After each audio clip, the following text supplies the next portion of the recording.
국내 최초 프리미엄 남성 활력제 막스그라.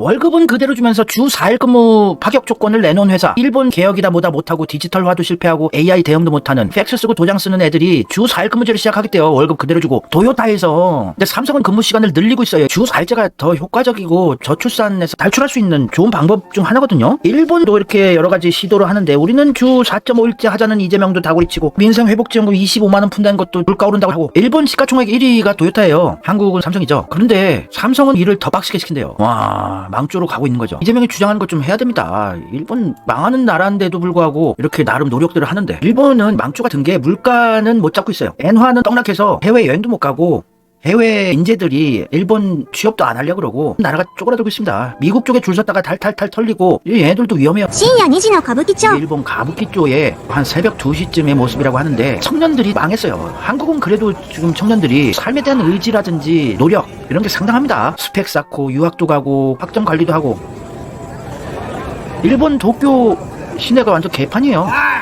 이런 게 몇 년 전부터 있었어요. 계속 청년들이 일본은 아무런 의지도 없고 희망이 안 보이니까. 요거는 일본 시부야의 밤거리 모습인데 길거리에서 술을 먹고 그래요. 다들 도로 한가운데서 술을 먹고 얘네들 도로 가운데서 술 먹고 있어요. 완전 망조의 나라예요. 월급은 안 오르고 찔끔찔끔 오르는데 물가는 못 잡고 있어요. 일본이. 그래서 N저로 관광지에는 일본이 예전에 우습게 보던 나라 애들 중국 동남아 이런 애들로 드글드글이고 사회 질서가 파괴되고 얘네들도 정신분열증을 겪는 그런 상황까지 오고 있어요.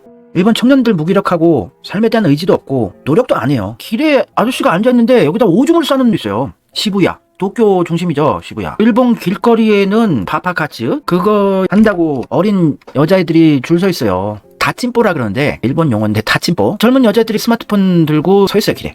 이게 다 매춘하려고 서 있는 거예요. 그러면 얼마냐고 물어보면 같이 모텔 가는 겁니다. 그래서 매독이 창고라고 난리가 난 상황이에요. 일본. 더러운 나라. 별의별 전염병도 많고 중학생부터 매춘을 한대요. 노상 매춘 다침뽀라고 한 건데 우리나라 경기 아무리 안 좋아도 젊은 여성들이 길에서 매춘한다고 이런 거는 안 하거든요. 일본의 AV 배우들이 한국 강남에서 집단적으로 매춘을 하다가 단속에 걸린 적이 있죠. 오쿠보 공원 여기도 도쿄인데요. 아저씨랑 가녀린 어린애가 같이 미성년자 같아 보여요. 한 고등학생 하니까 대학교 한 1학년 됐을까. 그런 애들이 망한 나라죠.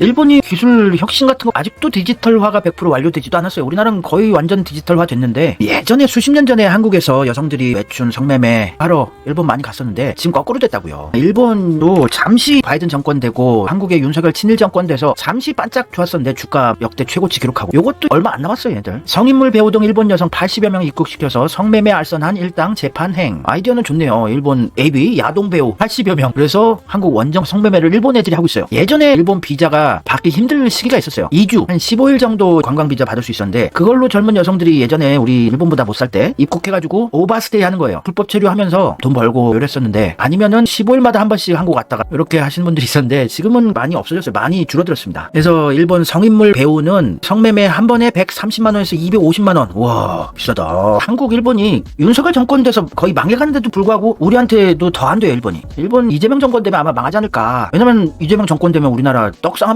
국운이 떡상하고 경제든 뭐든 엄청 잘 나가게 되는데 우리나라 잘 나가면 일본이 찌그러들거든요. 원래 반비례 하잖아요. 일본의 국운과 한국의 국운이. 그래서 일본은 안 좋을 것 같아요.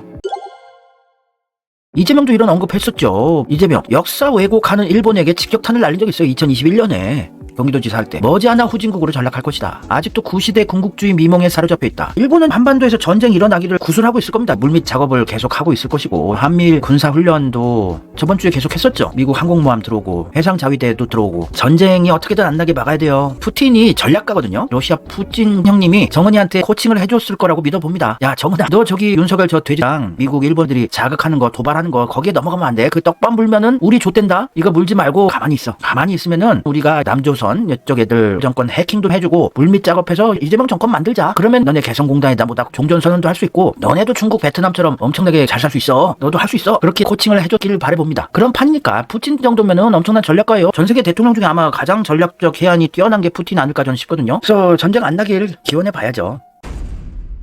하여튼 이재명 정권 되면 일본도 오래 못 갈 걸로 보여져요. 동남아급으로 전락할 가능성은 높습니다. 몇 년 안 있으면 인도네시아한테도 추월당한다는 예측도 있어요. 일본도 흔들리고 있는데 일본 똥이 찰지게 묻은 롯데그룹이 있지요. 예, 롯데도 지금 힘들대요. 국내 면세업계 1위였던 롯데 면세점도 희망퇴직 신청받고 있고 임원급여 20% 삭감하고 급격히 불어난 누적 적자 9년 만에 문 닫는 롯데백화점. 롯데건설도 유동성 위기로 몇 년 전부터 힘들다 하고 있는데 얘네 주축 사업인 쇼핑, 면세점, 마트 얘네들 다 흔들리고 있어요. 솔직히 롯데가 대단한 기술 혁신을 하는 회사도 아니고 대단한 기술력 노하우가 있는 애들도 아니고 장사치 애들 아니에요. 물건 사다가 파는 거. 온라인 쇼핑이 대세가 되고 있는 시기에 나이 드신 분들이나 백화점 가지 요즘에 백화점 잘 안 가잖아요. 롯데마트도 1년 만에 3,000명 떠났다. 구조조정 압박이 심하대요. 롯데가 반 일본 기업 아닙니까? 반 한국 기업이고 시작 자체가 일본에서 시작한 회사죠. 신격호 창업자가 와세다 대학교 유학 갔다가 취업해서 일을 하는데 너무 일을 잘해가지고 사장님이 신격호를 믿고 자기 공장이었나? 요거를 맡겼대요. 그때부터 롯데 그룹이 시작된 거죠. 그래서 일을 잘하고 키도 크고 잘생겼어요. 신격호가 젊어서 진짜 기똥차게 알랑들롱 뺨싸대기 칠 정도로 잘생겼더라고요. 그래서 일본 여자랑 결혼하고 이러면서 일본에서 껌 팔고 초콜릿 팔고 해서 대박 나가지고 박정희 때 불렀어요. 야 신격호야 잠깐 와봐라 한국에. 너 한국에 투자할 생각 없냐? 그랬더니 저 일본에서 꿀 빠는데 왜요? 아따 너 밀어줄게. 한국에 투자 좀 형. 그래서 알았습니다 하고 호텔, 백화점 이런 게 시작된 거예요. 그래서 한국에서 더 돈을 많이 벌게 됐어요. 일본에서는 롯데 그룹이 그렇게 큰 이미지는 아니고 제과, 과자 팔고 초콜릿 팔고 그런 거 파는 제과 회사 정도인데 한국에서 오히려 더 재벌이 됐죠. 마트, 백화점, 호텔, 건설사, 화학회사, 롯데마트나 백화점에다 망하면 딴 대기업이 사니까 고용 승계돼요. 너무 불안하지 마세요. 롯데에서 일하시는 분들. 롯데가 전통적으로 월급 짜게 주는 걸로 유명합니다. 얘네들 연봉 짜요. 대기업인데도. 일본식 구태 경영을 계속 하는 거죠.